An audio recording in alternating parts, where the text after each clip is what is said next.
Saludos a todos los asistentes, tanto presencialmente, los poquitos presenciales, como ocurre en los últimos tiempos, como los muchos online que están conectados para presenciar esta nueva conferencia dentro del ciclo de este año, el psicoanálisis en tiempos del cólera, que hemos venido realizando dentro del marco del Instituto de Psicoterapia Relacional, en su sede precisamente en Ágora Relacional en Alberto Aguilera, en Madrid.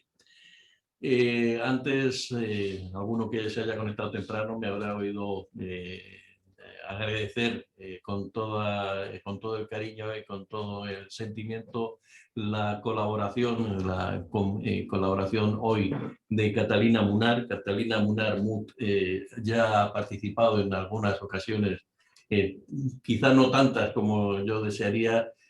Con nosotros ha participado en conferencias y ha participado también en cursos. Es una gran profesional, una de estas profesionales del ámbito de la psicoterapia que nos muestran, yo lo considero una de mis áreas de carencia, de falta o de déficit, el conocimiento que ella tiene sobre psicología evolutiva y sobre la relación, la importancia del estudio del desarrollo infantil para entender, para comprender la psicoterapia y para intentar de alguna manera cualquier teoría dentro del ámbito de la psicoterapia psicoanalítica relacional. Ella, ya digo, es una gran especialista. Voy a leer algunos aspectos de su currículum. Es licenciada en Psicología por la Universidad de Barcelona y máster en Psicopatología por la Universidad Autónoma de Barcelona. A lo largo de su trayectoria clínica ha sido psicóloga adjunta numeraria en el Hospital Sant Joan de Déu de Barcelona, psicóloga adjunta en el Instituto Universitari d'Exeus y psicóloga clínica psicoterapeuta en la Fundación AN de Barcelona. Actualmente ejerce en su consulta privada. Colabora con la Unidad de Acompañamiento Emocional Quirúrgico de la Clínica Tecnon de Barcelona y compagina su labor clínica con la dirección y coordinación de docencia en psicología de AN Fundación. También docente del Máster de Atención Precoz y Familia de la Universidad Ramon Llull, Blanquerna, y en el Máster de Psicoterapia Relacional de Ágora Relacional, es decir, con nosotros, como ya he comentado.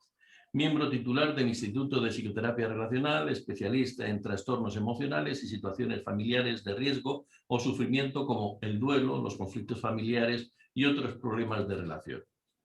Posiblemente, mucha gente se habrá conectado, habrá pedido la conexión con la conferencia de hoy simplemente por sabiendo el nombre de quien nos lo iba a dar, de Catalina Munar, pero también a algunos yo me imagino que le habrá atraído el tema. El título de su conferencia es La tristeza de la o del terapeuta. Con esto yo termino mi presentación, no vamos a perder más tiempo. Le paso la palabra directamente a Catalina, reiterándole nuestro agradecimiento por su intervención, por su conferencia de hoy. Hola, muchas gracias desde Barcelona. Gracias, Carlos, gracias, Sandra Toribio, por invitarme a dar esta conferencia. Ahora hace un año, en mayo de 2020, di mi primera clase por Zoom, a través de Zoom, para el máster, para vuestro máster, durante todo un día. La verdad que para mí es todo un reto trabajar y dar docencia a través de Zoom, posiblemente por mi edad, tiene cierto mérito. Y agradezco muchísimo vuestra colaboración, tanto en mayo pasado como en el día de hoy. Fue todo un reto además, porque en mayo estábamos en momentos muy especiales para todos, para la humanidad en plena pandemia. Desde entonces todos hemos aprendido a funcionar desde la distancia, a través de las pantallas, o bien con mascarillas en la presencia, con todo lo que representa para nuestro trabajo no percibir la expresión facial o prescindir de la comunicación corporal no verbal. Mi conferencia. Un sábado del pasado mes de noviembre Mi amiga Mercedes, con la que comparto consulta desde hace años, perdió a su marido por una muerte súbita. Estaba yo esperando su llamada para confirmar un posible encuentro durante aquella tarde, pero al descolgar el teléfono oí: Cata, mi marido acaba de morir. Se ha desplomado en la mesa. Estábamos comiendo con hermanos y con nuestros hijos. Estaba sollozando y a mí me costaba incluso entenderla. Pero lo que sí oí muy bien es: ahora estamos esperando la ambulancia, pero no hay nada que hacer. ¿Podéis imaginar mi impacto emocional? Inicialmente de incredulidad, compasión y cariño hacia Mercedes. Yo le decía por teléfono: no puede ser, no puede ser, voy a verte, ¿qué podemos hacer? Colgué el teléfono y tuve una reacción física de tambaleo, hasta que pude llorar. Afortunadamente, yo estaba muy bien acompañada entonces, en aquel momento, porque estaba incluso con amigos, cosa que es rara en la pandemia, pero era un día excepcional. Entonces, tuve un privilegio, porque he podido compartirlo desde el primer momento. Esta pérdida, tengo que decir, que impactó también y afectó a mi familia, por el vínculo de amistad y cariño que desde hace tiempo nos une. Pasadas unas horas, empecé a pensar cómo Mercedes podría seguir trabajando, si sería capaz de sostenerse como terapeuta en pleno duelo. Mercedes es una mujer empática, sabia, cordial y muy preparada. Yo pensaba con muchísima pena que quizá no podría seguir trabajando. Y con todo, podéis imaginar que entré en un estado de consternación y preocupación durante varios días. Pero os tengo que decir que recuerdo que siempre mantenía un foco hacia la luz y la esperanza. A los pocos días de este acontecimiento, tuve la ocasión de hablar por Skype con Sandra Toribio. Hola Sandra y gracias de nuevo. Le pude decir lo que me estaba pasando y le expliqué mi dolor. Entonces le pregunté si en Ágora habíais vivido una pérdida similar y cómo había afectado el trabajo en caso de que esto hubiera ocurrido, cómo había afectado al trabajo del terapeuta. Entonces Sandra y yo estuvimos un rato hablando de cómo somos capaces de sostenernos en nuestra función terapéutica a pesar de nuestros estados de ánimo. ¿Cómo conviene interrumpir el trabajo? ¿Cuándo reanudarlo? ¿Informamos a los pacientes? ¿A todos? ¿A algunos? De entrada, os tengo que decir que no lo sabemos. Para mí, la primera respuesta sana es la aceptación de no saber. Porque las respuestas, y así ha sido, van surgiendo en el mismo proceso terapéutico y vital. ¿Cómo apoyamos al terapeuta que pasa una situación tan traumática? Concluimos con Sandra Toribio que sería interesante crear un espacio, cuidarnos mutuamente, cuidar no solo a nuestros pacientes, sino pensar en nosotras y nosotros mismos. Estuvimos incluso considerando un proyecto en Ágora desde IPR como un espacio de trabajo de posgrado para tratar estas cuestiones. Os tengo que decir, para decirnos lo que no leemos en los libros. Por esto, cuando el pasado mes de marzo Sandra Toribio me propuso intervenir en el ciclo de conferencias que coordina Carlos Rodríguez Sutil, al momento acepté la invitación y al cabo de muy pocos días le dije: ya tengo el título, voy a hablar y centrarme en las emociones de los terapeutas, específicamente del sentimiento de tristeza. De alguna manera, creo que damos una continuidad a la jornada en Ágora de Sandra Butler, que trató de forma magnífica el tema de las emociones y valores en terapia. Para mi exposición voy a basarme en sus escritos, así como las relecturas de Robert Stolorow, Daniel Stern, Donna Orange, Beatriz Bibi y Lachman. Os tengo que decir que me ha ayudado sobremanera la relectura del libro La bailarina de Auschwitz, de Edith Eger, que es un manual de resiliencia humana. Desde la neurociencia, sabéis que siempre he trabajado con neuropsicólogos, y desde la neurociencia decía, me ha aportado luz el reciente concepto de agilidad emocional de Susan David, que luego expondré. Y la verdad es que todos lo sabemos. Cuando tratamos el tema de la muerte, nuestra propia humanidad nos conecta con lo trascendente, con lo espiritual. Y desde este estado mental me ha acompañado la lectura, la biografía del silencio de Pablo Dors. Al final de mi exposición podremos comentar dichas referencias o artículos. La tristeza. Sentimiento, estado de ánimo acompañado a nivel corporal de recogimiento. A nivel postural estamos encogidos. Nos sentimos bajos de tono, cansados, poca ilusión. A nivel fisiológico, afecta numerosas áreas de la actividad cerebral, entre ellas las que procesan el conflicto, la atención, las sensaciones físicas del dolor, la memoria y el apetito. En los circuitos de la serotonina, la tristeza nos hace sentir físicamente mal. Nos puede doler el cuerpo. Todos sabemos que distinguimos tristeza y depresión. La tristeza es una reacción lógica ante una pérdida. La depresión es un cuadro clínico, es una enfermedad.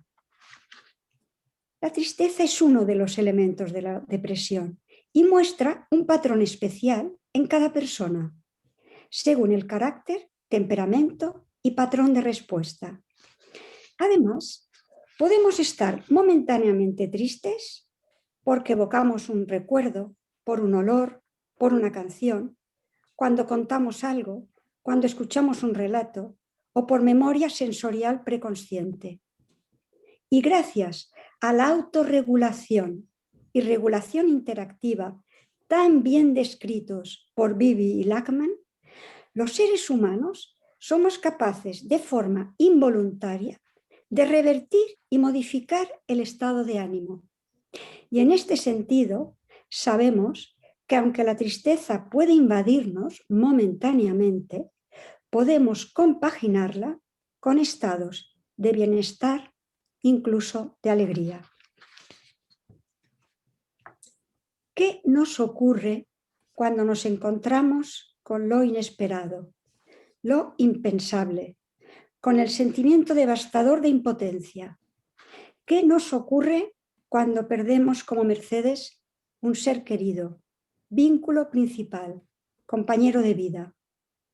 En el primer momento aparece la reacción traumática tan conocida de estupor, sentimiento de realidad, desplome físico y emocional, y progresivamente nos invade la tristeza. Todos nosotros los que estamos aquí, como personas, primero que terapeutas, nos encontramos en mayor o menor medida con experiencias vitales que modifican nuestro estado de ánimo. Entonces, nos planteamos muchas cuestiones que pueden afectar nuestro trabajo en función de nuestro estado de ánimo. Voy a compartirlo en esta exposición.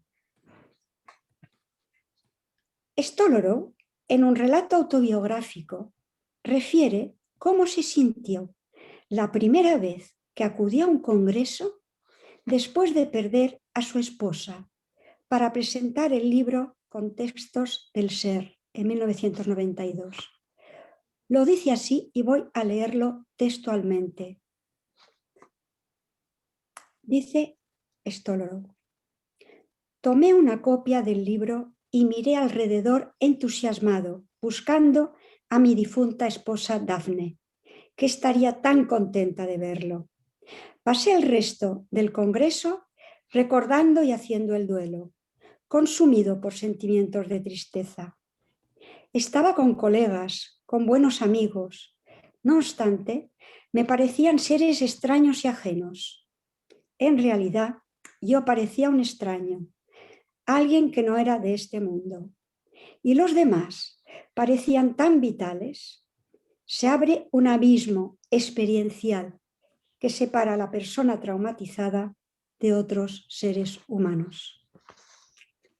Sandra Bacler, en el último seminario en Ágora, expuso su artículo Las emociones en la práctica clínica. Destacó las emociones que considera claves en los tratamientos psicoterapéuticos y analíticos: la alegría, la tristeza, la ira, la valentía, la soledad y la vergüenza. En el artículo Pérdidas necesarias e innecesarias, recientemente publicado en nuestra revista, trata específicamente del duelo del terapeuta, porque relata la experiencia vivida por ella por la muerte de su paciente de 35 años con discapacidad física a la que tanto apreciaba. Nos explica que se encontraban en una fase viva del tratamiento y durante un fin de semana recibió la noticia de que había muerto su paciente repentinamente. A raíz de esto, escribe lo que representa la muerte de un paciente y nos dice que nuestra formación no nos prepara adecuadamente para afrontar estos acontecimientos.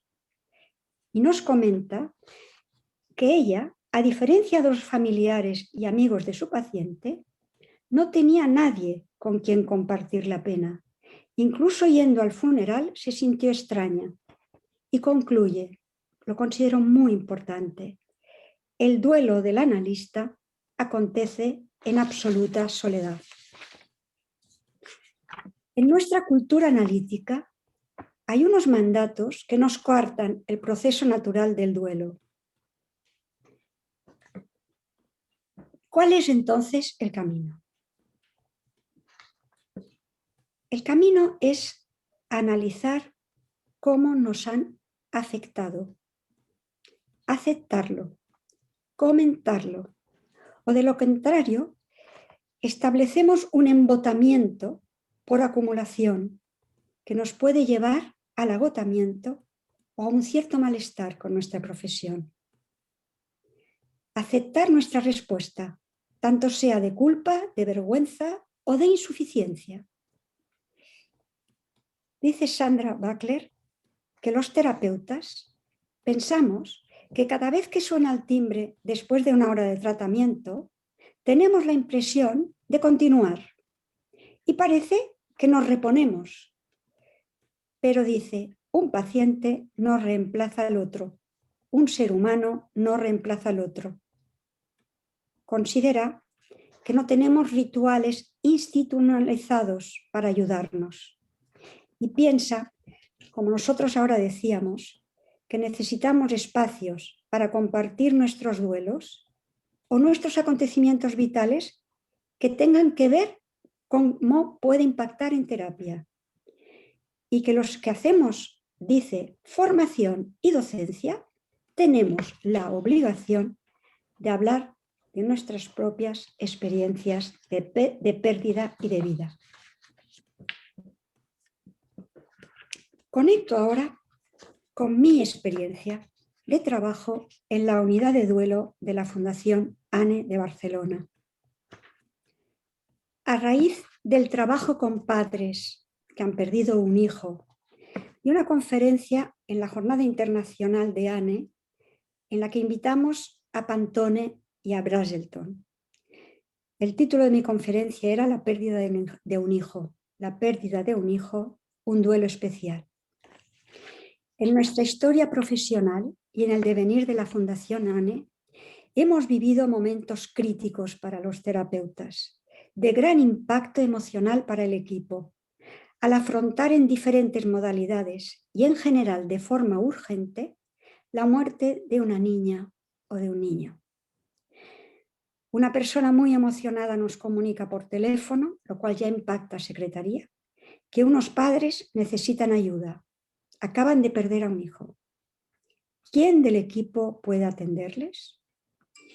Ya por teléfono aparece una demanda invadida de angustia que nos hace sentir la verdad, limitados, pequeños e insuficientes. ¿Cómo podemos ayudar ante tanto dolor y convulsión y que los terapeutas sigamos íntegros? La muerte es inconcebible e irrepresentable para el ser humano y la muerte de un hijo es contra natura, porque rompe la continuidad generacional protectora de la especie humana.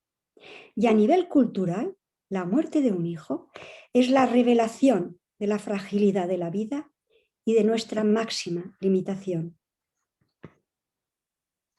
Actualmente, en mi consulta privada, estoy tratando a un hombre cuya primera consulta me impactó de sobremanera.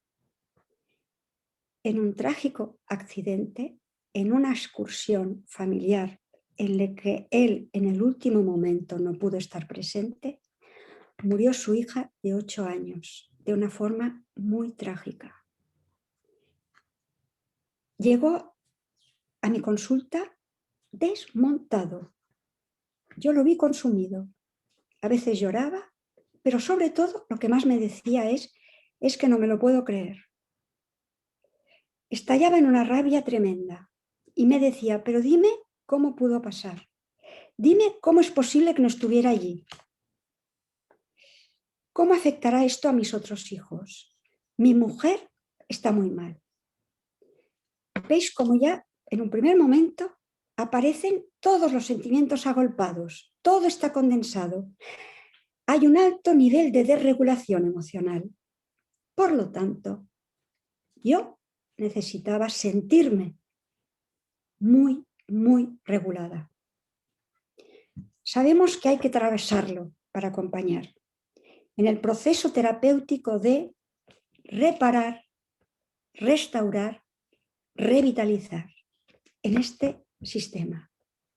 Y así, progresivamente, la imagen del hijo o la hija, la habitación vacía que resultaba devastadora, va convirtiéndose en un dolor más tolerable, no enloquecedor, que forma parte de lo que yo llamo el tejido del recuerdo afectivo. Este recuerdo siempre permanece. Es la luz, como el amanecer siempre vuelve. Es nuestra esperanza. El objetivo del tratamiento del duelo, de ayudar a este papá, yo sé que no es que supere su pérdida. Más bien es trabajar en su momento, con su miedo, como persona, englobando su historia, su duelo y su vida emocional. Y durante este camino considero por experiencia que es muy importante y terapéutico que nosotros los terapeutas verbalicemos y pongamos de relieve su valentía, la de ellos, la capacidad que han tenido con todo lo que viven de llegar a la consulta, de pedir ayuda, de seguir vitalizados y sanos. Les digo, admiro tu fortaleza. Cómo tratas a tus hijos es admirable. Les digo, de la misma manera que yo te apuntalo a veces, tu actitud ha permitido que tus hijos sigan bien, porque están apuntalados por ti y siguen bien incluso después de la muerte de su hermana. Beatriz Bibi nos enseñó de forma maravillosa cómo hacer esta función de reparación. Ella lo hace en otro modo. Y lo hemos visto en sus vídeos de tratamiento en las alteraciones de la parentalidad madre-bebé o madre-papá, o papá-bebé, perdón, o madre-papá. En su esquema de encuentro, ruptura, reparación, que es cómo nos relacionamos los seres humanos, con encuentros, rupturas y reparaciones. Decía que, como hace Vivi, primero señalamos las competencias, por ejemplo, las competencias de la madre o del padre en su caso. Les dice, mira qué importante eres para tu hijo, mira cómo te sonríe, mira qué bien lo haces para cogerlo. En terapia con adultos, y yo he seguido mucho este esquema, sigo el mismo esquema. En momentos de encuentro, regulaciones interactivas. Daniel Stern lo explica magnífico en su libro El momento presente. Y en otros libros, cuando explica, que me encanta este concepto, nuestras maneras de estar con. Os tengo que decir que a veces verbalizamos la mutualidad. Decimos a los pacientes cosas que nos hacen sentir también ellos. Pero la verdad es que muchas veces no hace falta, porque poco a poco se teje y se constituye el conocimiento relacional implícito. En las consultas, especialmente de duelo, el trabajo es la presencia y estar ahí de forma serena, serena, en conversaciones que conectan nuestros cerebros y crean un vínculo único, y también en base a los silencios. Se crean silencios compartidos, y aunque los terapeutas sintamos pena, tenemos que saber tolerarlo, sin mostrarlo, sin actuar.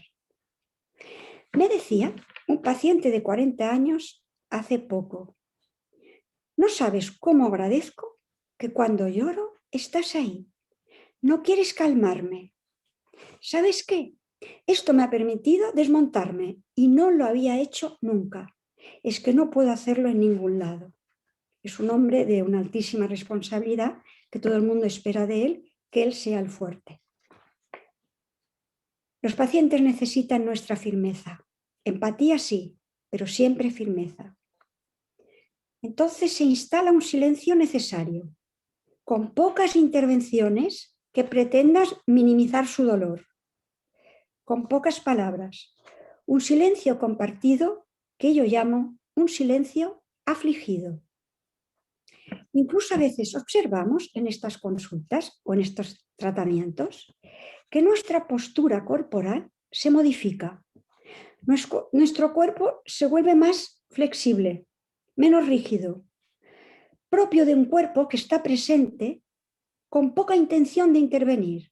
Eso sí, con atención plena, con gestualidad serena.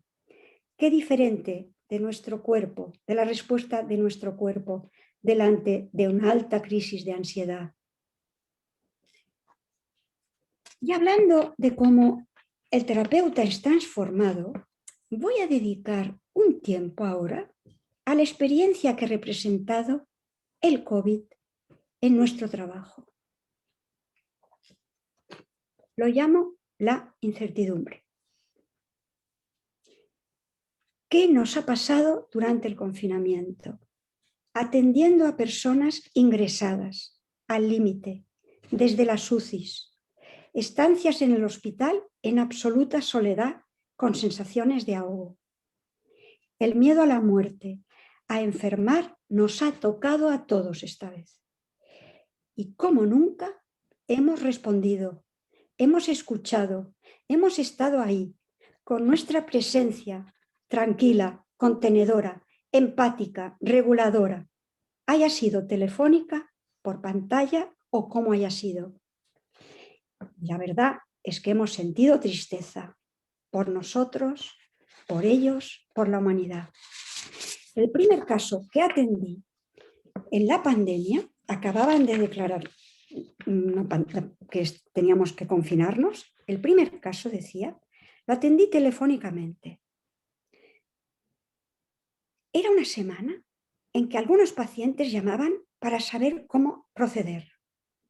Algunos, pensando que sería un breve periodo de 2 semanas, interrumpían y me decían, ya veremos qué pasa. Yo siempre lo he respetado. Otros pedían continuar con la necesidad de un certificado. Algunos anulaban por temor a estar contagiados o contagiarme. Mucho temor, mucha incertidumbre. Decía que el primer caso, y aprendí mucho, fue una colega que estaba hospitalizada por COVID. Me llamó desde un hospital de una ciudad de Castilla. Es una joven terapeuta y una joven mamá. Tenía un bebé de meses, al que tuvo que dejar en casa con su marido y destetarle bruscamente. Marido y bebé estaban en tratamiento por COVID en el domicilio, porque era más leve. Cuando la escuchaba, me transmitía una pena y a la vez tenía miedo. Miedo de lo que le podría pasar. Pensad, como os decía, que eran los primeros días de pandemia. No teníamos la información de ahora, no sabíamos de la afectación infantil ni la reversibilidad adulta.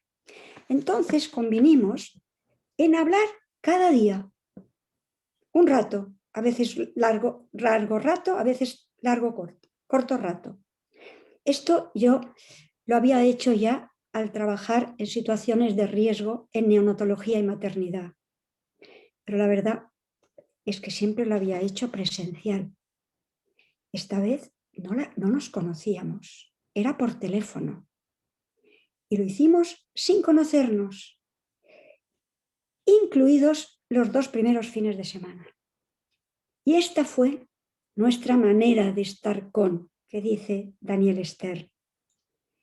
Nos facilitó el vínculo y la verdad mucha confianza. Por mi parte, supongo que era una necesidad mía de estar allí, para tranquilizarme de que ellos seguían allí. Después de una buena recuperación, se permitió darle el alta y reanudó su maternidad en su domicilio. Con todas las dificultades os podéis imaginar que esto conlleva de lactar con una mascarilla, un vestido sanitario, guantes, sin poder sostener bien al bebé. Nosotros continuábamos por teléfono y cada vez de forma más espaciada. Ahora están los 3 muy bien. He visto recientemente una foto. Y ella continúa su función de terapeuta y madre. Enseguida que estuvo bien, pensábamos que el trabajo la ayudaba y pudo trabajar porque estaba curada.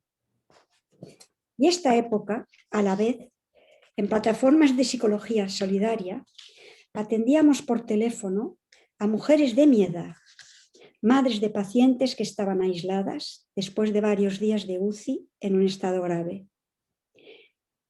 También, como podéis imaginar, al principio varias veces por semana y después en sesiones más espaciadas. Me di cuenta de lo que representaría esta pandemia para nosotros y sobre todo de lo que nos esperaba a la humanidad. El sentimiento era de tristeza, la verdad. Yo también tenía mucho miedo al contagio y al contagio de los nuestros. Por esto la llamo situación vital de gran incertidumbre, que en alguna manera la seguimos teniendo. Y considero, y quiero decirlo y reconocerlo, es mi aplauso, como cuando salí a la ventana para aplaudir, que los terapeutas, los sanitarios, desde el primer momento, estamos ahí con un sobreesfuerzo enorme, consciente o inconsciente. La autorregulación. Para ser psicoterapeuta, para acompañar a otro ser humano, necesitamos estar centrados, incluso si estamos tristes. Y podemos estar tristes por nuestros propios duelos, como Mercedes, o bien, como todos, como cuando los pacientes nos hacen sentir tristes por lo que nos relatan. ¿De dónde procede la capacidad de tolerarlo, contenerlo y, sobre todo, transformarlo? ¿Cómo fue respondiendo Mercedes a las distintas cuestiones con los pacientes que hablábamos antes de cómo interrumpir, a quién informar, si no informar? Procede de la capacidad de regulación emocional. Voy a hablar de la capacidad de regulación emocional. Como han mostrado investigaciones recientes, la emoción se regula y es reguladora. Organiza e integra nuestra mente. Por los estudios de Hofer, sobre todo, sabemos que al nacer somos portadores de reguladores ocultos que facilitan la homeostasis interna. Y en la medida que se produce nuestra maduración como personas, la regulación diádica capacita al bebé para modular estados de la mente cada vez más complejos. Por tanto, durante el desarrollo tenemos estos reguladores internos ocultos y adquirimos maneras de responder emocionalmente que dependen sobre todo de nuestro temperamento, de nuestros factores constitucionales y de nuestras experiencias interaccionales. La regulación emocional determina el modo en que experimentamos el mundo, cómo nos relacionamos con los demás y cómo hayamos sentido a la vida. La agilidad emocional, concepto reciente de Susan David, que luego explicaré, es esta capacidad de autorregulación que nos permite, además, elegir lo que queremos ser para conseguir la integridad, para sentirnos centrados, en consonancia con nuestros deseos e intenciones. Mercedes, por su agilidad emocional, pudo mantener la integridad, se ha sentido centrada en el trabajo y sigue tejiendo su biografía. Y con los pacientes, en el proceso de conocimiento mutuo, Mercedes fue eligiendo, momento a momento, cómo proceder consigo misma y con cada uno. Considero que la esencia de cómo proceder, de si informar o no, es centrar la atención plena en el paciente. Los pacientes pueden enterarse de alguna situación nuestra de duelo, o de éxito, o de vida, porque las han informado o porque les vamos a informar. La esencia es qué hacemos con ello, porque después de informar es muy importante devolver el foco de interés al paciente. Aunque el duelo sea nuestro, el foco es el paciente. Por ejemplo, con preguntas o palabras como ¿qué te hace sentir lo que te he dicho? ¿Cómo te sentiste cuando te enteraste que me pasaba esto? Volvemos el foco hacia ellos y el trabajo continúa. Esta es la esencia del diálogo terapéutico tan diferente del diálogo de amistad o de familia. Stephen Mitchell dice, lo leo textual, que el analista sea auténtico no quiere decir que sea impulsivo, ni que estalle en confesiones compulsivas, sino que cree una experiencia de sí, que acepte la experiencia de sí y del paciente, que no forme parte de las categorías ya establecidas y en las que se incluyen todas las experiencias interpersonales. Trae una viñeta en este mismo artículo que me ha pasado Carmen Domingo, alumna de nuestro máster, cuando supo el título de mi conferencia. Gracias, Carmen. Explica el paciente Sam y dice: un día llegó su paciente. Es un paciente que nunca podía estar contento, que siempre estaba deprimido, no se podía permitir estar bien. Y explica Mitchell: un día llegó su paciente, contento a la sesión, pero este día él estaba deprimido. La actitud del paciente fue un alivio para el analista, pero el ánimo de Sam iba decayendo. Y el analista le preguntó por qué se estaba desanimando a lo largo de la sesión. Y en un diálogo terapéutico, los dos reconstruyeron que Sam había notado la depresión del analista. No se trata solo de ser auténticos, se trata de no cargar sobre el paciente una carga innecesaria que puede descarrilar el proceso analítico en vez de avanzarlo, como trabaja tan bien Ehrenberg en su libro Al filo de la intimidad.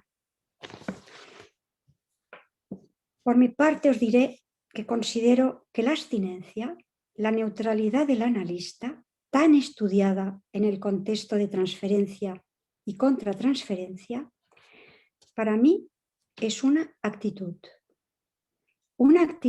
de respeto por el otro, por sus valores, su libertad de pensamiento, poder ayudar sin adoctrinar, sin atrapar, como hacemos también al tratar a personas con ideologías tan diferentes a las nuestras. Y para transformar, debemos permitir ser transformados. Se trata de procesos de influencia mutua, pero quiero insistir en que son asimétricos. Nuestra resiliencia, nuestra capacidad de recuperación y de reparación. Susan David, experta en neurociencias de las emociones, ha aportado el concepto de agilidad emocional. Susan, a raíz de su experiencia de vida en Sudáfrica con el apartheid y cuando a los 15 años su padre murió de un cáncer terminal, ha desarrollado este concepto. Ella perdió a alguien esencial para su vida y sentía que en el colegio todo continuaba igual. Nunca se habló de ello. Nadie le preguntó por lo que le había ocurrido.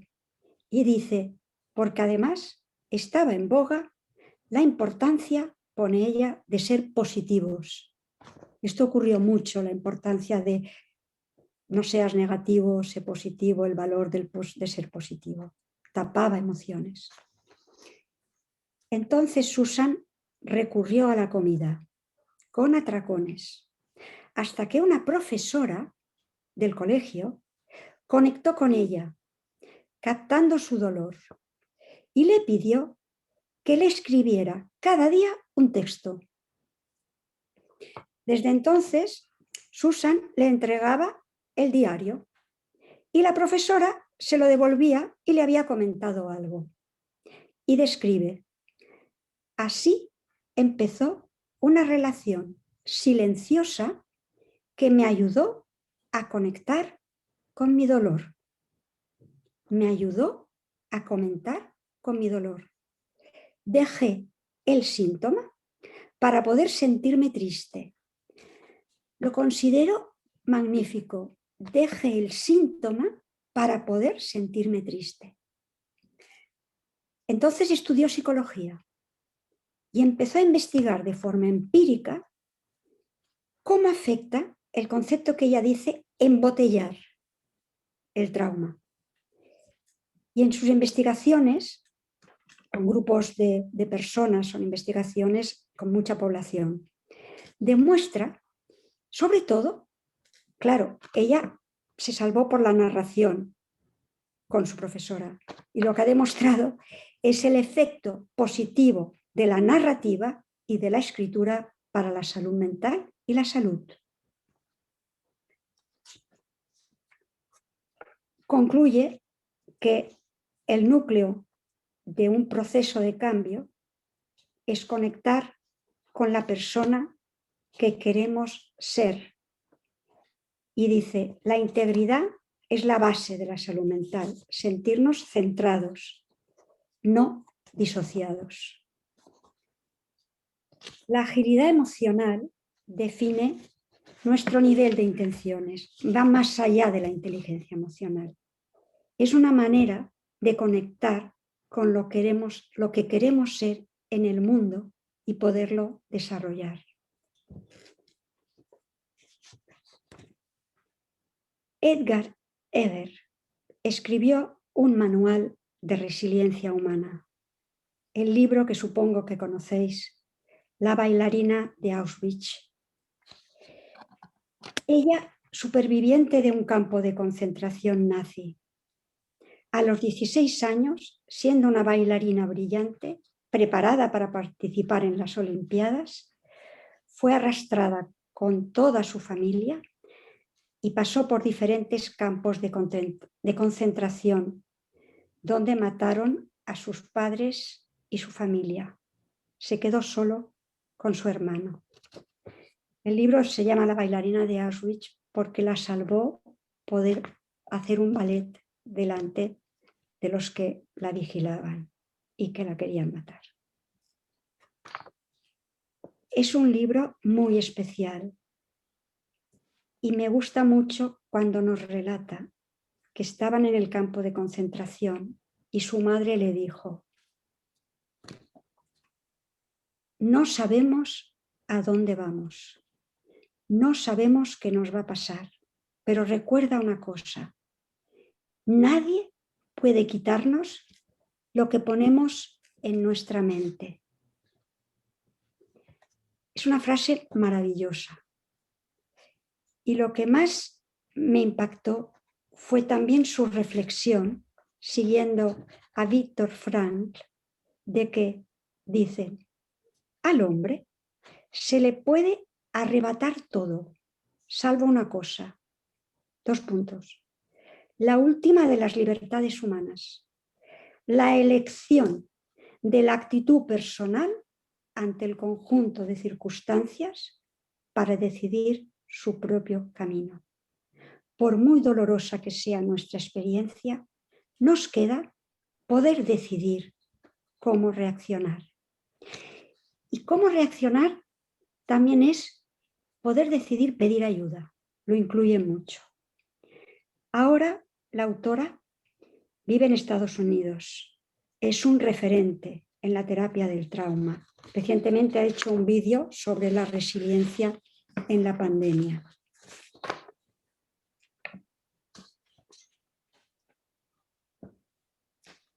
Nuestros recursos internos. Diferentes enfoques y visiones cosmológicas nos iluminan a cada uno de nosotros para sentirnos sanos, íntegros y capaces de sostenernos en nuestra tarea, a pesar de nuestros propios estados de ánimo, traumas y vicisitudes. Lo primero, trabajar nuestro mundo interior. Es una preparación diaria de actitudes sanas de autorregulación, emocional y corporal. Somos un cuerpo, tenemos que cuidar el cuerpo, logrando en lo posible, en el trabajo, atención plena y serenidad. Y teniendo en cuenta el circuito respiración-cerebro tan importante como ha señalado en múltiples ocasiones Kabat-Zinn con su mindfulness. La simbolización y la creatividad. Voy a pararme un momento en el comentario de la simbolización. Tratando a una mujer joven en un estado crítico con trastorno alimentario, nos sirvió el recurso del jardín. La conocí poco antes del confinamiento, en mi consulta de Barcelona. pero ella luego se trasladó a una isla de Baleares. Y hemos trabajado semanalmente por Skype. Estaba muy apurada, muy sola. Empezamos a pensar que había un huerto, que tenían un huerto. Y fue al huerto y empezó a ser un huerto activo. Ella sembraba, recogía y tuvo un amigo hortelano, un señor mayor del pueblo. El huerto ha sido el huerto dormido del invierno. Ahora que ella está muchísimo mejor, me habla del huerto en primavera, la hora de sembrar hortalizas y ahora estamos en época de recoger flores. Otro paciente me decía el otro día: Catalina, me ha ido muy bien este fin de semana. Me he ido al bosque. Y yo nos pusimos a reír los dos porque estábamos en cierre perimetral. No íbamos a ningún sitio. Y en complicidad reíamos. Y le dije: ¿ah, sí? Le entendí perfectamente. Se refería en que en una sesión pasada, en la que él, desesperado por una situación de un conflicto que está viviendo, me decía: Catalina, es que me quiero ir, necesito irme. Yo le dije: cuéntame a dónde irías. Imagínate, visualiza dónde quieres ir. Pensó un poco y me dijo: a un bosque. A un bosque. Le pregunto: ¿cómo es este bosque? Me empezó a hablar del bosque. A mí me encanta la naturaleza. Y entonces le dije: tienes un bosque interior. Puedes ir a tu bosque interior. Podemos cuidarlo mucho. Todos tenemos un bosque interior. Lo cuidamos como un tesoro. Podemos recurrir simbólicamente, de una forma creativa, a él. Podemos crearlo en nuestra imaginación, porque así nos revitalizamos, nos animamos, nos reparamos. Lo escuchó y por esto vino a la sesión y me dijo: me he ido al bosque.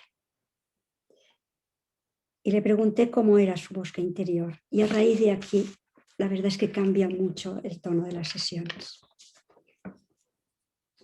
Os tengo que decir que en mis propios recursos internos tengo la suerte de tener el jardín de mis padres. No tanto en la presencia, porque ellos hace mucho que no están. Y yo ahora no puedo ir por confinamiento. Pero os digo que siempre forma parte de mi recuerdo afectivo, porque lo rescato casi cada día en mi memoria sensorial y lo agradezco a menudo. Está conmigo porque lo configuro como la compañía de las personas que he perdido en mi biografía. Con los pacientes, en estos momentos, nos ayuda mucho situarnos en modo bondadoso, evocando sobre todo el agradecimiento, que es todo lo contrario de la prepotencia, y creando un espacio de protección mutua. Por supuesto, el hecho de compartir con vosotros, con colegas, nuestro trabajo, el privilegio de la literatura, la filosofía, la poesía, el arte, la cultura, que es segura. Dar un sentido a nuestro trabajo que nos ayuda y ayuda a los pacientes. Podemos ser más capaces de tolerar estados estresantes cuando estamos con personas queridas con quienes nos sentimos seguros y comprendidos, dice Siegel. Por otro lado, desde la psicología humanista, ahora nos está ayudando mucho la compasión, en el sentido del ser compasivo con nosotros mismos, con la humanidad, con la naturaleza, con el entorno.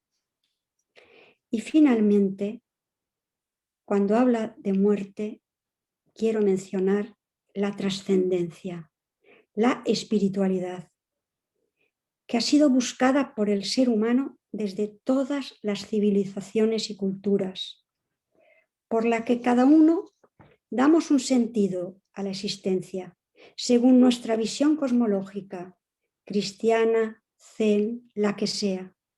Sentimos la iluminación o quizá la visualización de un cielo bondadoso, de otro mundo, de una sublimación en el arte o en la naturaleza.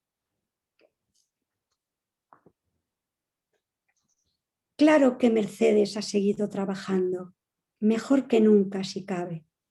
Claro que Stolorov siguió trabajando y escribiendo, y es tan reconocido ahora. Sandra Buckler, a raíz de la pérdida de su paciente, nos ha dejado el legado de este maravilloso artículo. Para el escritor y filósofo Pablo Dors, la fe es mantener la esperanza en medio de la incertidumbre. Para mí, la esperanza son ellos. Brindo por la esperanza, por nosotros, por nuestro trabajo, desde el agradecimiento. Ojalá de este episodio traumático que he narrado logremos un espacio, como decíamos al principio, para conocernos desde el respeto, la creatividad y la generosidad. Gracias por hacerlo posible. Me gustaría acabar, antes de pasar al diálogo, con un minuto de silencio.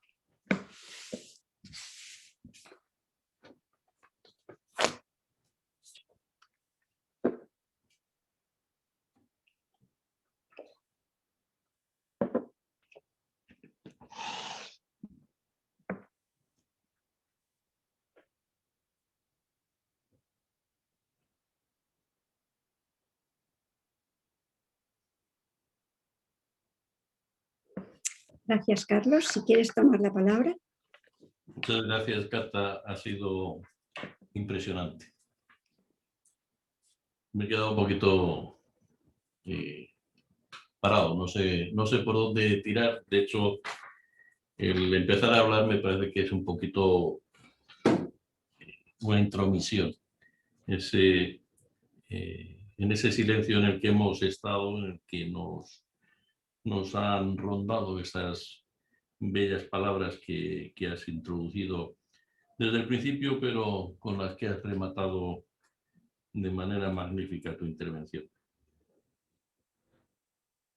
Bueno, me gusta hacer algún comentario, aparte quería resaltar desde mi puesto como presidente del Instituto de Psicoterapia Relacional, pues doy toda todo mi ánimo y apoyo a la constitución de este grupo de trabajo sobre el duelo que está proponiendo Cata, que puede ser de gran sentido, de gran significado, para crear, bueno, yo entiendo que el objetivo fundamental sería crear ese espacio para cuidar de nosotros mismos, del que ha terminado hablando, la importancia de ser compasivos con nosotros mismos y la necesidad de la trascendencia. La trascendencia y la espiritualidad no entendida de una manera, creo entender a Cata, no entendida de una manera dogmática. Ella ha citado varias formas de espiritualidad, sino como trascendencia en el estar, en el más allá de lo que nos rodea, pero que también podemos entender que está aquí mismo, que está con nosotros. He empezado citando una de mis autoras favoritas, bueno, casi diría Sandra Buchlet, no es que sea una de mis autoras favoritas, es una de mis conferenciantes favoritas. Es decir, con Sandra he tenido aquí en este marco pues experiencias, sensaciones similares a las que he podido tener ahora mismo esta tarde-noche con Cata Munar. Son personas que transmiten y que nos ayudan en una cosa que a mí me ha surgido a veces, este ejemplo que pone de la señora que se pone en contacto con ella desde el hospital, que tiene al marido y al bebé en casa porque tienen síntomas menores, pero que ella necesita esa ayuda. Esto es lo que me ha hecho pensar en, bueno, ella luego remata con el Daniel Ester, con esa, lograron esa manera de estar con. Esto es algo que quizás de forma más burda yo venía presintiendo desde hace tiempo y me ha llevado en algunas supervisiones cuando el colega joven que está empezando todavía con muchos nervios sin saber qué hacer me dice eso de ¿qué es lo que tengo que hacer? Supongo que a Cata le habrá pasado alguna vez algo parecido. Y ya de hace mucho mi respuesta es no tienes que hacer nada. ¿Cómo que no tengo que hacer nada? No, lo que tienes que hacer es estar. Como dice Cata, el trabajo es la presencia. Es soportar la presencia, situarse, estar con el paciente y situarse de la mejor manera con esa gestualidad serena para poder recibir ese, me sabe decir angustia, bueno, angustia o todos los síntomas negativos que se nos puedan imaginar o también, desde luego, los no negativos. Es decir, la persona en su totalidad es la que nosotros tenemos que recibir. No me quiero extender mucho más. Bueno, el duelo del analista acontece en soledad y no tenemos rituales institucionalizados. Yo hace años, no sé por qué circunstancias, el trabajo de grupo se ha ido reduciendo de manera notable, pero yo entiendo que este tipo de trabajo, de ayuda, de autoayuda, pasaría por el trabajo de grupo. Y eso es algo para exponer en otro momento y desarrollar. Cuando habla de esta tendencia nefasta de nuestro momento cultural a negar el sufrimiento, la muerte, a negar aquello que nos resulta incómodo, yo el ejemplo que me viene a la cabeza es esa pretendida, ya parece que ha pasado un poquito de moda, psicología positiva. Bueno, pues vale, sí, tenemos que ser positivos, pero siempre que eso no, y tomo otra vez las palabras de Cata, la integridad es la base de la salud mental, es decir, no debe ser positivo cuando lo que está ocurriendo es negativo. Es decir, aunque al principio no sepamos cómo enfrentarlo, pero el primer camino para enfrentarlo es darnos cuenta, es decir, aceptar que se trata de algo negativo. Y no quiero decir nada más. Es decir, con esto, no sé si Cata quiere responder algo, quiere añadir algo a lo que le he dicho. Nos quedamos de momento en este, o yo me quedo en este lugar, pero ya damos paso a lo que Cata quiera responder y luego a las preguntas de todos los asistentes. En primer lugar, quisiera decir que las personas interesadas en poder trabajar, lo haremos también a través de Zoom, en este espacio que vamos a crear. Se pueden poner en contacto directamente conmigo o con Sandra Toribio a través de mail para también nosotros saber qué interés hay. Sería totalmente gratuito, lógicamente, sería una formación de posgrado y poquito a poco a través de lecturas porque no solo vamos a ir a hacer una catarsis de lo que nos está pasando, sino un poco sería al hilo de esta conferencia poder conocernos más y poder ayudarnos mutuamente. Y gracias de nuevo por poderlo plantear. Y yo me gustaría ahora escuchar a los asistentes, o si me queréis preguntar algo. Vamos a ver los chats, ¿no? Y gracias por los que me vais escribiendo, que hay muchas personas que ya me están escribiendo por aquí, lo leo. Muchas gracias. A ver. Sandra, ¿quieres decir algo, Sandra? No sé si se me escucha así, es que si pongo otro micrófono, ¿se me escucha? No lo sé. ¿Se escucha a Sandra ahora mismo? No, el altavoz lo tienes aquí. ¿Me escuchas? Sí, muy bien. Ahora sí. Sí. Pues, bueno, la verdad es que solo agradecerte, Catalina. Creo que es un auténtico lujo poder contar siempre contigo, porque además, bueno, pues como te conozco, nos conocemos ya desde hace muchos años y tengo la suerte de trabajar contigo en supervisión y sé que lo que cuentas es desde lo que haces, ¿no? Es verdad que muchas veces pues bueno, nos formamos con gente, oye, no siempre las cosas son necesariamente como uno las cuenta, y me consta que esto que cuentas, esta emoción que puedes sostener, y cómo puedes estar, es muy desde quien tú eres, ¿no? Y esta autenticidad de la que hablas tiene que ver contigo, así que bueno, Gracias. es un lujo esto, siempre tenerte. Recuerdo la primera vez que yo por lo menos te escuché en las jornadas de Magalia, que estaba mirando, fueron en el 2009, y recuerdo esta sensación que igual volví a tener, ¿no? Bueno, pues también pienso, ¿no? En qué suerte las personas que trabajen contigo en terapia, porque creo que no es fácil dar con una terapeuta con esta sensibilidad y que pueda estar sosteniendo, ¿no? Algo, bueno, cosas como las que tú estás comentando. Y agradecer también a Mercedes su generosidad por, bueno, pues por poder compartir a través de ti. Sí, mucho. Tan complicado. Así que gracias a los dos. No. Mucho. Gracias a Mercedes, es verdad. Bueno, ha habido varios comentarios, saludos desde, pues hemos recibido uno desde Caracas, luego otro desde Lisboa. Rosa Domínguez te plantea esta observación, dice: Cata, qué brillante y emocionante síntesis de las emociones tan fuertes que a veces nos traspasa a los terapeutas en nuestro trabajo, a veces solitario, pero a veces también tan acompañados. Mercedes Güell dice: gracias, Catalina, por dar lugar a mi pérdida en tu preciosa y profunda conferencia. Francisca Espinosa: muchas gracias, Catalina, realmente emocionante, me llega de manera muy profunda. Estela Pinto: no tengo palabras para calificar la exposición humana, emocionante, profunda y brillante. Me movilizó emocionalmente mucho por mis propias y recientes experiencias con pérdidas personales. Muchas gracias. De Marta: conferencia impactante y con muchas emociones. Muchas gracias por todas tus palabras. Un abrazo muy fuerte para Mercedes. De Estrella Pinto: pregunta el correo, es decir, que cuál es tu correo. Si te parece, ahora nos lo comentamos, lo comunicas. También los que quieran pueden mandar el correo a Hora Relacional y nosotros... No te he oído. Que ya está puesto en el chat.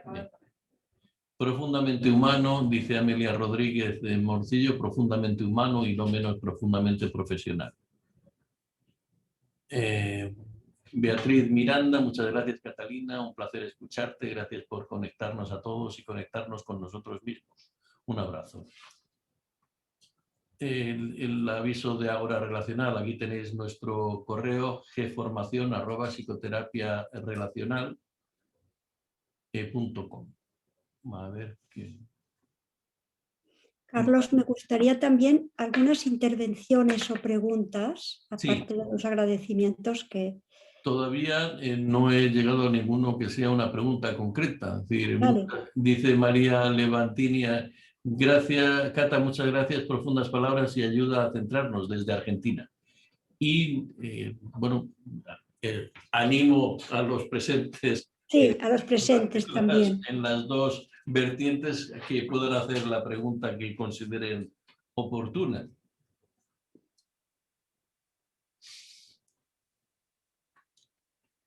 Yo creo que la sensación que nos has producido ha sido tan intensa, Cata, que lo que nos toca es expresarnos desde lo emocional. Es decir, la mayoría de la gente nos hemos quedado, o todos nos hemos quedado un poquito en la nube de la fuerte emoción y no tanto en lo cognitivo de la pregunta. Dice Elena Pérez Martín: con el afán de que la psicología y el análisis sean científicos, ¿qué carencias tenemos en la formación que deja fuera la espiritualidad? No sé si... ¿Lo puedes repetir? Con el afán de que la psicología y el análisis sean científicos, ¿qué carencias tenemos en la formación que deja fuera la espiritualidad? Pero es más bien una consideración esto, ¿no? Sí, no sé si quieres añadir algo. Si te parece, añadiría o respondería como primera intención breve que la cientificidad o el intentar ser lo más serios en nuestro trabajo y en nuestra indagación no tiene por qué impedir, al mismo tiempo que se respete y que se trabaje, que se elabore la espiritualidad. Yo entiendo que ahí no debería de haber una contradicción Y que una ciencia que no respete eso, pues a lo mejor no es una ciencia válida. Yo quería comentar bueno, que gracias por, pues eso, por hacer el punto sobre que nosotros también lo necesitamos, porque efectivamente siempre pasamos por alto nuestro propio, pues eso, ¿no? Nuestro propio estar, cómo estamos y demás, y en pandemia pues efectivamente ha sido como estábamos muy solos y he resonado muchísimo con eso. Y luego también con el tema he conectado mucho con el tema de la compasión, ¿no? Como al final no, o sea, estamos todos en lo mismo también, ¿no? Aparte de que luego las circunstancias personales de cada uno con los duelos y demás, pero yo creo que también en el contexto de pandemia la compasión, no sé, yo creo que como que ha sido, no sé, yo por ejemplo lo he adquirido como ahora en estos últimos, bueno, en estas últimas oleadas o lo que sea, ¿no? Y como has resaltado que hay que dejar a un lado la soberbia, porque estamos todos en esto también, ¿no? Entonces ninguno hemos tenido ni idea, ¿no? Y tampoco, ¿no? Qué dificultad, ¿no? Cuando alguien te viene a pedir ayuda, como si fueras aquí un chamán y tú estás en las mismas, ¿no? También, porque estás en pandemia. Entonces, bueno, también un poco gracias por hacer el punto sobre esto, porque... Sí, mira, voy a añadirte algo, que también son cosas que podemos trabajar en este espacio que vamos a iniciar con Sandra Toribio. Yo creo que también en pandemia nos ha afectado un poco temas prácticos como pasar de la presencia y de dos cuerpos que están presentes a hablar de emociones a través de una pantalla. Es esencial, ¿eh? Es un cambio mucho más importante que el cambio que le hemos dado. Lo que pasa es que los seres humanos, como reaccionamos para sobrevivir, no nos podemos ver, pues venga, pantallas, ya lo tenemos arreglado. Como en todo hacemos esto, afortunadamente, ¿eh? Y la elaboración de lo que representará todo esto vendrá después, ¿eh? Incluso lo que ha representado para nosotros estos cambios. Y incluso os diré que en temas de honorarios es muy difícil, ¿eh? Sentirte bien cobrando en según qué momentos. Por suerte, nosotros teníamos en Barcelona unas plataformas de psicología solidaria que ayudaban mucho a esto, porque podías sentirte que seguías como terapeuta ayudando a personas que tenían una situación muy crítica y que lo primero que decías es que era una plataforma solidaria. Pero claro, en los casos que no, por ejemplo, alguno de los pacientes que a mí me venían porque mi madre, mi tal, pues la verdad es que cobrar una sesión telefónica a una señora que habla desde una habitación angustiada que casi no puede respirar, pues la verdad es que casi que nos olvidamos. Y si ellos se olvidan, es que casi es natural. Lo que quiero decir es que Carlos Rodríguez Sutil, que ha hablado de un libro que todavía no me ha llegado, de técnicas, de la técnica, yo creo que todo esto de trabajar como hacemos ahora, más adelante tendríamos que elaborar un poquito qué nos ha movilizado, qué nos ha representado. Entonces, alguien me ha escrito poder hablar un poco más de restaurar, revitalizar. Cuando yo en un momento dado decía que sabemos que hay que atravesar diferentes etapas. No podemos empezar pensando que va a ser algo rápido o algo que podamos saber cuándo empieza y cuándo acaba. Porque realmente están muy descritos los procesos que ocurren cuando se hace trabajo de grupo con padres que han perdido a hijos, como pasa en los hospitales o los centros médicos clínicos, y también en procesos de terapia individual, en que hay que reparar la pérdida, claro, restaurar, dándose permiso y desculpabilizarse de estar bien, porque lo que más cuesta, y además los pacientes lo dicen, es, hace 2 años que ya perdí a mi hijo y todavía cuando me siento alegre parece que le estoy traicionando o que traiciono su memoria. Restaurar la propia capacidad de vivir y de no sentirse culpable de estar bien. Es muy importante este punto.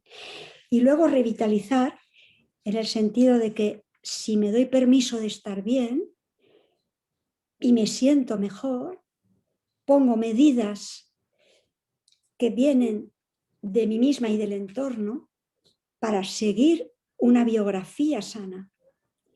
Entonces son diferentes momentos en que los que trabajamos sabemos que tenemos que ir a veces uno detrás del otro, como en los procesos de desarrollo, sin quererlos pisar ni hacerlos todos a la vez.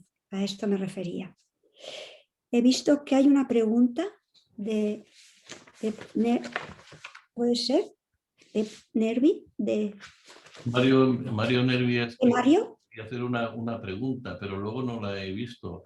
Dice que quiere preguntar algo. Sí. Que quiere hacerlo por audio. Sí.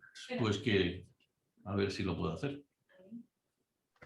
Hola, buenas tardes, Hola, noches. Mario. Bueno, hola a todos, hola Catalina, muchísimas gracias. Gracias a ti, gracias a Mercedes. La verdad que también he recordado, como decía Sandra antes, la primera vez que te escuché yo también en Ávila, en aquel primer encuentro, y nunca vi tanta gente emocionada como en aquella ocasión en una conferencia.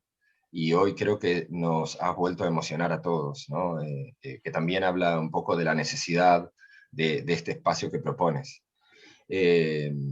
Bueno, muchísimas gracias a ti y gracias a Mercedes.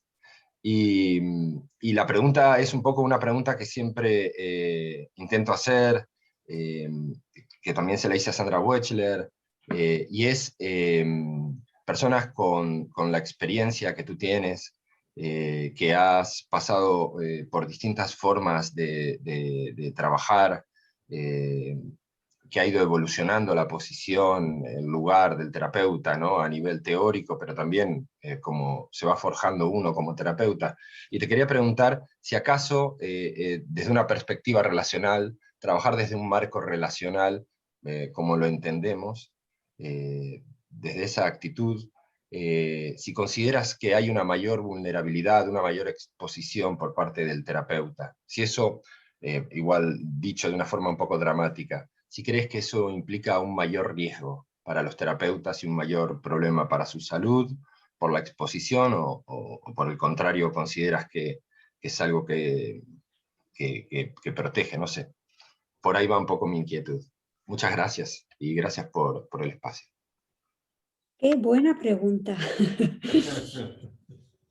A ver, yo con mi edad, lo que considero importantísimo es el mundo interno de los terapeutas, más que si son relacionales, del apego. Y te diré, lo voy a enlazar con algo. A veces me han pedido conferencias para hablar de la parentalidad y escribí un artículo en un libro de pediatría para hablar de las nuevas familias, de cómo a los hijos les puede beneficiar o perjudicar si los padres son pareja heterosexual, de todo tipo de parejas, homosexual, etc. Entonces me puse a investigar y las investigaciones lo que demuestran, tal cual, es que la salud mental de los hijos depende no tanto de la constitución del tipo de familia, sino de la salud mental del cuidador principal o de los cuidadores principales. Y esto yo creo que es mi esquema. Por lo tanto, más vulnerabilidad no lo sé, porque yo no sé si todos los relacionales, no sé la empatía, me gusta decir no lo sé. Yo creo que en muchas cosas no lo sabemos, pero desde mi punto de vista, creo que es más importante la integridad como persona del terapeuta que la elección que hace del tipo de teoría. Y te diré que en esta integridad incluyo la no rigidez en una teoría, la no rigidez. Desde cualquier teoría, de alguna teoría nos tenemos que formar, pero una teoría que resulta que el terapeuta se pone rígido, hay algo que no va a favor del momento a momento. Creo que te he contestado. Y gracias porque es una pregunta buenísima.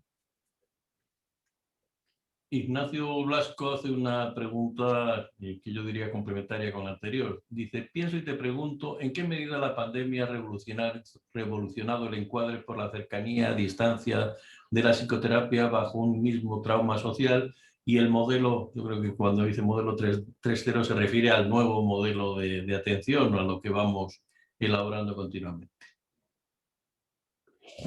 Pues sí, Ignacio, estoy totalmente de acuerdo de que hemos conseguido trabajar igualmente, nos hemos inventado, lo hacemos de todas maneras. Ya te digo que yo trabajar con una paciente que no conozco es impresionante y funcionó. Y se está demostrando que funciona. Que es lo mismo que hoy yo haya hablado desde mi casa, que si hubiera estado en vuestro auditorio. Para mí no. Para mí es mucho más difícil trabajar desde aquí. Porque no, para mí el ver las caras, pero lo hemos hecho y ha salido bien. Y creo, como decía antes, que dentro de un tiempo sabremos y diremos, qué bien hemos funcionado. Y luego siempre la típica coleta, o sea, lo que luego viene y es, ¿a costa de qué?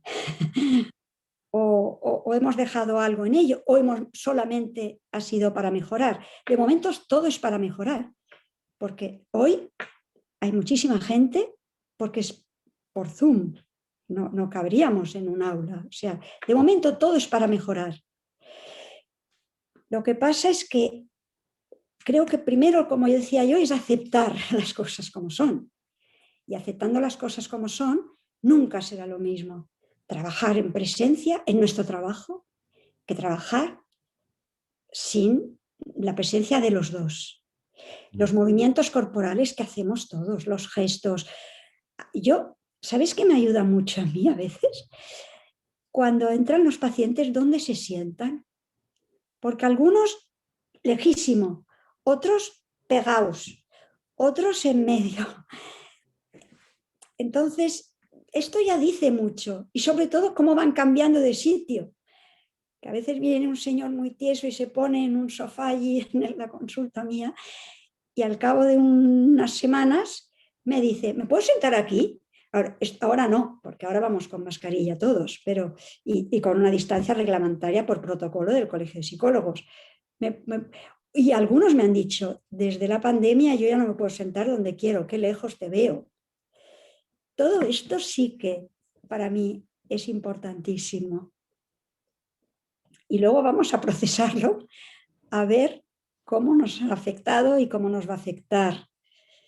De momento bien, yo soy muy positiva, de entrada, de momento creo que muy bien. Y que estamos ahí, que tenemos que reconocer nuestro esfuerzo. Pero bueno, el contacto del ser humano cuerpo a cuerpo, el contacto en caso de diálogo terapéutico de presencia a presencia, es un poco irreemplazable, no reemplazable, ¿no? Me ha recordado un paciente que tuve hace años aquí, que yo tengo 2 sillones bastante pesados y este hombre joven llegaba, agarraba el sillón, ya digo, bastante pesado, lo agarraba así y se acercaba y se me ponía casi encima. luego se pudo trabajar un poquito, porque claro, a mí me agobiaba un tanto tanta cercanía, aún antes, bueno, ni siquiera se ha oído hablar de pandemia. Tenemos una pregunta de la doctora Glenia Recio, que dice: ¿usted puede considerar que la falta de fe auténtica puede explicar el colapso de lo emocional y la salud mental? No, no lo sé. Lo siento. No lo sé. No he estudiado suficientemente para contestar a esta pregunta. ¿Usted qué opina? ¿Nos lo puede decir? ¿Pone conectarse y explicarlo? Si es que lo ha Si estudiado. está todo conectado todavía, podría hablar. Sí. Buenas tardes. Bueno, aquí es de tarde, allá creo que es de noche. ¿Desde dónde hablas? Estoy hablando desde Ciudad Ojeda, costa oriental del lago de Maracaibo, en Zulia, Venezuela. ¡Qué maravilla! ¡Qué maravilla! Okay. En una oportunidad, un psicoanalista le escuché decir que si la gente tuviera tanta fe como dice tenerla, no tendríamos tantos problemas de depresión y tantos problemas de salud mental. Y eso es algo que siempre, con la ponencia que dio, con lo que usted comentó, quería saber su opinión, porque terminó con algo de la fe y de la esperanza, y me interesaba saber qué opinaba. Sí. Muchas gracias. No, a vosotros, qué maravilla desde tan lejos podernos conectar, ¿eh? Esto sí que es una maravilla. No, yo es que en esto es algo personal, no lo puedo generalizar y no lo sé, no lo he estudiado, la verdad, de que la fe o no la fe pueda llevar a procesos depresivos o no. Lo que sí sé es que cuando una persona acude por la pérdida de un ser querido, a veces sí que les puede ayudar mucho y lo dicen, ¿eh? Suerte que pienso que lo volveré a ver. En todo caso, es algo que me explican los pacientes. Yo no me defino ni que esto sea o mejor o peor. Es una manera de la trascendencia, de que delante de la muerte el ser humano, o a través de la fe, o del arte, o de la cultura, o de la naturaleza, trasciende. Y esto es maravilloso porque solo lo hacemos los seres humanos, las personas, ¿no? Y muchas gracias. Ok, hasta luego. Muchas gracias. Estrella Pinto dice: es difícil hacer alguna pregunta ahora. Creo que nos deja mucho para reflexionar y conectar con nuestras emociones asociadas con las pérdidas y su impacto en el trabajo. Ricardo Gallego. Perdona, pues oye, de esto se trataba. De esto se trataba. Fantástico. Objetivo conseguido. Dice, ¿Sabéis cuándo? Sí. El año pasado yo en la clase que di de parentalidad y se explicó un caso clínico y hablaba yo de la clasificación en parentalidad, de estar involucrados, de estar en déficit o carencias o de estar sobreinvolucrados, ¿no? Y teníamos un caso que explicaba una colega el año pasado, que una abuela estaba sobreinvolucrada y decíamos que hay que encontrar un poco la medida para la crianza del ser humano, de un niño o de una niña, porque la carencia hace mucho daño, pero la sobreinvolucración quita el espacio de crear la propia identidad, ¿no? Yo pienso que es un poco lo mismo con los pacientes, ¿no? Es estar allí involucrados, que yo llamo atención plena, no creando carencias, pero tampoco muy sobreinvolucrados, excesivamente empáticos o excesivamente receptivos de emociones que nos desborden a nosotros. Es este ejemplo a raíz de lo que trabajábamos el año pasado, ¿no? Esta pregunta la voy a enunciar, pero no la termino de entender. Dice: te pregunto, ¿por qué crees que nos cuesta a los psicoterapeutas lo grupal?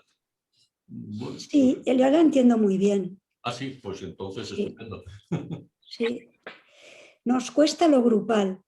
No, creo que aquí Ignacio trabaja con grupos, ¿no? Sí. Sí, es muy difícil. Es que justamente con duelo, una de las cosas que más ayuda, yo derivo a muchísimos pacientes, es el trabajo grupal, los grupos de duelo. En el hospital hay unos grupos de duelo de padres con hijos que se han suicidado, por ejemplo, y aquí en Barcelona hay una asociación de padres y es una plataforma terapéutica fabulosa. Y algunas asociaciones que siempre trabajan el duelo en grupo y luego como vienen a sesión y me explican lo que se trabaja, es impresionante lo terapéutico que es, pero es verdad que hay que hacer una formación muy específica, si quiere Ignacio que nos lo explique un poco, y que si ya es difícil contenernos cuando hay más de uno, por ejemplo en familias es dificilísimo trabajar, he trabajado mucho con familias, porque no solo te autorregulas para uno, te autorregulas para lo que dices a varios, ¿no? Con lo que representa para un sistema todo esto. Entonces es cierto que nos resulta muy difícil porque requiere una preparación específica y porque nos pone en un lugar de una gran dificultad. Sí, sí, sí. Sí, yo lo que quería decir es que, bueno, tanto Alejandro como otros compañeros de Ágora y yo también, tenemos un background de trabajo de grupo bastante importante. Vale. Hemos trabajado mucho en grupo con pacientes, grupos semanales, grupos mensuales, grupos de laboratorios llamados de fin de semana, viernes, sábado y domingo. Pero de un tiempo a esta parte se ha ido dificultando el trabajo de grupos. No ha habido, bueno, ahora mismo nos cruzó la idea de hacer grupo online, pero ahora mismo el trabajo de grupo está bastante dificultoso, bastante problemático. Pero bueno, eso Nosotros, sería tema para hablarlo. por otro lado. Nosotros te diré que desde nuestra institución, y tanto en Dexeus como en la Fundación ANE, pasábamos algún folleto con la posibilidad de hacer grupos de padres. Sí. No conseguimos ninguno. Todo el mundo se apuntaba y luego no venían. Porque no era una buena hora, no nos decidían en la hora.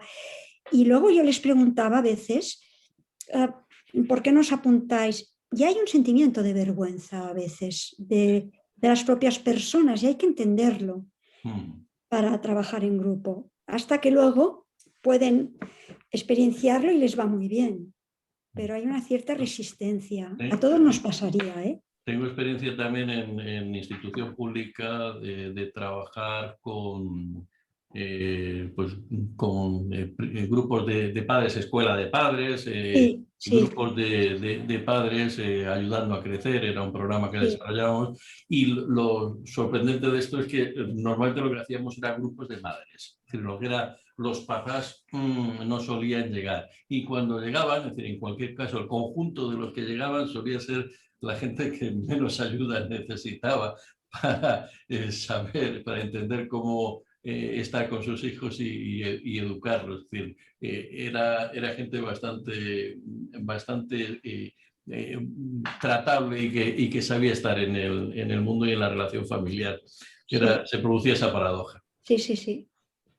Comentamos, Margot, usted dice, Catarina, bueno. Muchísimas gracias, como siempre, por compartir parte de tu experiencia y gran conocimiento. ¿Crees que esta situación de incertidumbre favorece la conexión con nuestro mundo interno como terapeutas? Quiero decir, desde tu experiencia, ¿lo ves como una oportunidad de crecimiento, tanto personal como profesional? Sí, absolutamente sí. Absolutamente sí.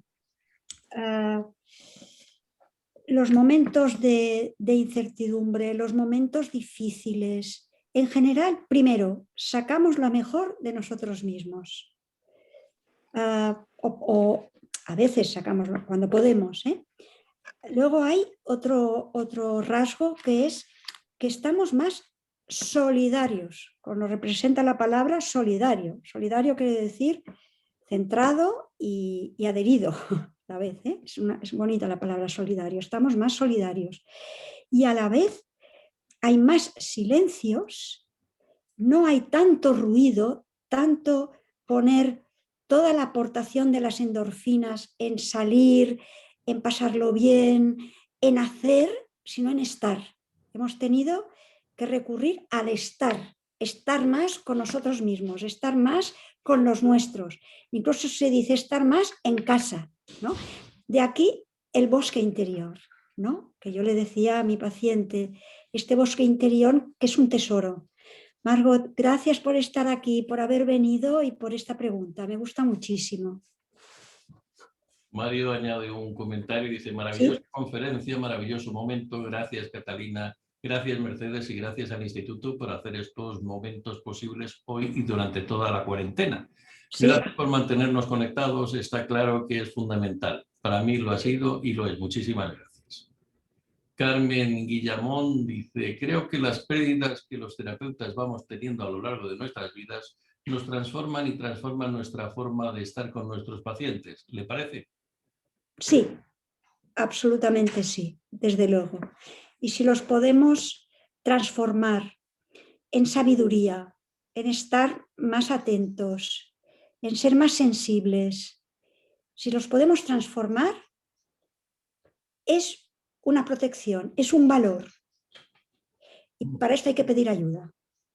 Hay que conectar, hay que hacer terapia, hay que hacer supervisión, pero si lo transformamos en saber la experiencia que hemos tenido, es un valor. Por supuesto que sí. Dice Ignacio Blasco, referido con lo grupal. Nos cuesta mucho lo grupal comunitario. Estamos ante una gran oportunidad de relanzarlo. Efectivamente, o relanzarnos. Efectivamente conlleva una alta formación experiencial y una exposición alta del terapeuta. Además de que conlleva un trabajo de ecoterapia con otros colegas que no siempre estamos dispuestos a hacer. Disculpad que no pueda intervenir de viva voz. Mil gracias, Cata. Ha sido un bálsamo escucharte. Begoña Magriñá dice, agradecer profundamente la conferencia, ha sido preciosa e intensa. Me gustaría que dieras tu opinión en relación a agradecer a nuestros pacientes, como decías anteriormente, mediante el conocimiento implícito. Ellos intuyen que pasa algo diferente y nos ayudan a poder revitalizarnos cuando estamos tristes o emocionados. Gracias. No sé si quieres añadir algo a esta última o pasamos al siguiente comentario. No, está muy bien explicada la última. Sofía, ¿cómo te has sentido o cómo ha sido tu experiencia terapéutica cuando la fe, la espiritualidad o ese deseo de volver a ver al ser querido del paciente ha bloqueado la reparación del vínculo con la persona amada y perdida? Gracias por tu sinceridad ante la vida y la muerte. Personalmente no entiendo la pregunta. Sí, yo sí la entiendo. Pues qué suerte, porque entiendes todas las preguntas. Yo no. Entiendo qué quiere decir de que la fe puede bloquear. Porque es cierto que puede ser un factor de protección. Es como todo en la vida. Todo en la vida puede ser un factor de protección o un factor de riesgo. Depende de cómo lo sepamos interiorizar, vivir y procesar. Todo. La fe, la formación, la teoría, todo. Entonces, es cierto que hay algunas comunidades muy rígidas que incluso consideran que la terapia es la fe. Y aquí considero yo que es un taponamiento, es un embotamiento, ¿no? Para no permitir poder acceder a la pena, a la tristeza, desde otro lugar. En este sentido entiendo muy bien la pregunta, que desde mi punto de vista es absolutamente complementario el trabajo terapéutico con cualquiera de las visiones cosmológicas que tenga el ser humano, desde lo más zen a lo más cristiano, a todo tipo de actitudes personales o de creencias personales. Pero sí que te lo encuentras a veces, que hay que atravesar una barrera para poder llegar a vivir la pena como tal, ¿no? Y llegar a que lo que yo decía de transformar la devastación en un recuerdo afectivo, en tejer el recuerdo afectivo, a través de la simbolización. De momento no tenemos más preguntas. A mí me ha surgido una, lo que pasa es que son de esas de quedar para las próximas semanas, 1 o 2 días, pero bueno, hay conocerás, bueno, todo el mundo conoce los viajes de Gulliver. Algunos se me ha sorprendido cuando he dicho que es uno de los libros más serios que he leído en mi vida y con más mala idea y con un pensamiento de fondo bastante complejo. Recuerdo el último viaje de Gulliver, se encuentra con una comunidad que es los Howins, no sé si lo diré bien como querría Jonathan Swift, que era el autor del siglo XVII, XVIII, que era una comunidad perfecta, eran caballos, pero con una inteligencia absoluta, termina aprendiendo el lenguaje, y la escena a la que me refiero es de pronto habían quedado con una familia del lado y la familia se presenta tarde y no se presenta el caballo, se presenta la yegua con los hijos diciendo, mire, es que esta mañana resulta que mi marido se ha muerto y llegamos un poquito tarde porque hemos tenido que enterrarle. Dice, pero con una absoluta neutralidad. Es decir, ese era el ideal que posiblemente planteaba Jonathan Swift, que, bueno, no hay duelo, es decir, lo entendemos todo tan perfectamente. A mí siempre me ha producido, cuando he leído esta historieta, siempre me ha producido no sé cómo definirlo, pero una sensación de absoluta extrañeza. A mí me parece que este señor, Jonathan Swift, aparte de ser genial, también tenía una personalidad bastante rara. Es decir, no entiendo que ese sea el ideal. El ideal de, bueno, ha pasado esto, es un accidente o es una situación, no ha pasado nada, esto no tiene por qué afectarme. Es decir, entiendo que ese no tiene que ser el ideal. El ideal es vivir el duelo, vivir la pena y tratar de resolverlo lo mejor posible, que nunca se resuelve del todo. Me vas a decir, bueno, ¿cuál es la pregunta? No. Es el momento de despedirnos, ¿o no? ¿O no? ¿Hay más preguntas? No, si me quieres decir algo y ahora ya me despido. ¿O no?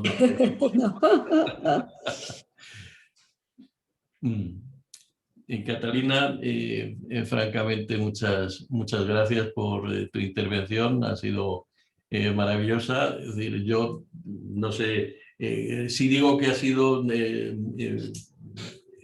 sorprendente, pues van a decir, bueno, y otras intervenciones que ha tenido en otros momentos, ¿qué pasa? ¿No te han parecido? Bueno, siempre me ha parecido muy bueno, pero sí te he de confesar que la sensación, la experiencia vital que he tenido hoy no la recuerdo, no ya contigo, sino con muchas otras conferencias y conferenciantes que han pasado por aquí. Darte las gracias. ¿Hay alguna otra pregunta? Había una pregunta por aquí, perdona. Bueno, estaba pensando también, o sea, he contactado durante este espacio y en general un poco de la indefensión del trauma, nos deja sin palabras, sin defensas, sin recursos, y también he contactado con el valor del silencio y de la pausa, ¿no? Que hay como, siento una compulsión al buscar palabras que llenen el vacío que sentimos todos ante una situación tan impactante para todos, ¿no? Y estaba pensando de cuánto, bueno, como terapeuta me ha venido bien a veces simbolizar con arte, con dibujos, con momentos donde la persona contacta consigo misma y hay silencio y se produce algo creativo desde el silencio. Y lo contactaba con lo que decía antes de este minuto de silencio que nos pidió en ese momento, generar esas pausas en un momento donde estamos sin recursos, ¿no? Bueno. Sí, en este sentido, el silencio es muy difícil mantenerlo, ¿eh? Es muy difícil mantener el silencio, tanto en en terapias presenciales como en terapias a través de Skype o cualquier pantalla. Es difícil, ¿eh? Pero yo sí que insistiría en que es importantísimo encontrar algún punto de simbolización y creatividad para no querer llenar el silencio con palabras de consuelo o intervenir intentando apaciguar la pena o calmar, porque es una ofensa para la persona que en aquel momento está devastada. Entonces, lo que dices tú es muy importante, porque es convertir aquel espacio de diálogo terapéutico en algo, en espacios que hay algo de silencio, lo que yo llamaba silencio compartido y silencio afligido a ratos, tan diferente de estar en un silencio con una persona con un pleno ataque de ansiedad. Es completamente diferente, incluso nuestra reacción, nuestra postura corporal.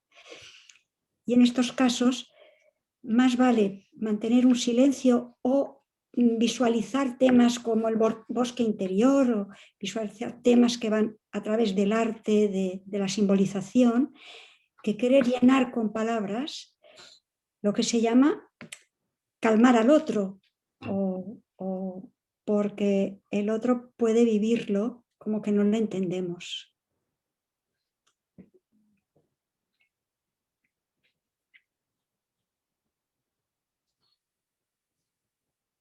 Gracias. ¿A ti? Ha habido unos mensajes últimamente que, bueno, que muestran el interés por el grupo, los grupos de encuentro de los que Qué hemos bien, hablado, qué bien. que se les avise en cuanto se pueda. Dice Jaime Coro, el libro de Job es muy inspirador. Sus amigos le acompañan 7 días y 7 noches sin decir palabra ante su dolor. Es la presencia del otro, la terapéutica. Qué bueno. Mm. Es verdad, qué bueno está. Pues por nuestra parte, si no hay ninguna pregunta más. Sí, venga. Más preguntas. Me estaba ocurriendo una que no sé si viene a colación, pero es que cuando el paciente, por ejemplo, no reconoce la pérdida, ha tenido una pérdida y está somatizando, está con un síntoma, ahí cómo es el estar. Esto es muy frecuente y esto se ha trabajado mucho en terapia del trauma. En el libro El cuerpo lleva la cuenta, se describen, el autor describe cómo a veces el propio trauma es irrepresentable y entonces el ser humano sobrevive negándolo. Es una manera de sobrevivir, ¿eh? Con lo cual, lo único que quiero indicar es que en estos casos hay que ser muy prudente a levantarlo, el trauma, ¿eh? Porque si la persona no puede, por algo será. Y como decía Sandra Buckler, creo que es importante en aquel momento tratar los aspectos emocionales de la persona, la historia, la biografía, su estado actual, y no entrar directamente en si puede aceptar el duelo o no. Porque si no puede, es que no puede, no es que no quiera. Muy, muy importante este aspecto, ¿eh? Uno a veces necesita estar disociado para sobrevivir o no volverse loco. Claro. Y nuestro trabajo es respetarlo. Entonces, trabajar desde otras vertientes, empezando a hablar de cómo se siente quizá en sesión o qué le recuerda estar en sesión, si ha vivido alguna vez en su vida una situación así o quién le ha derivado, por qué cree que le han derivado, cómo siente que le hayan derivado a terapia. Abordar la vida emocional, no querer desvelar en el sentido de quitar el velo, ¿eh? Traumático o del duelo. Esto lo tenía que haber dicho. Mira, gracias por añadirlo. Gracias por contestar. Sí.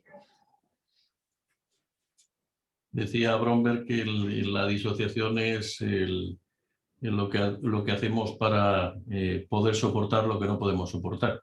Por supuesto, por supuesto. Bueno, voy a enunciar otra vez la despedida. Seguro que a alguien se le ocurre Seguro. una pregunta. Os Bona digo, nit. estamos a las 9:25. La idea es esto. terminar a las medias de una manera no rígida. Intentamos no ser rígidos. Pero Claro. bueno, de nuevo enuncio. Muchas gracias, Cata. Vosotros. Ha sido Bona un nit, placer. que se dice aquí. ¿Cómo?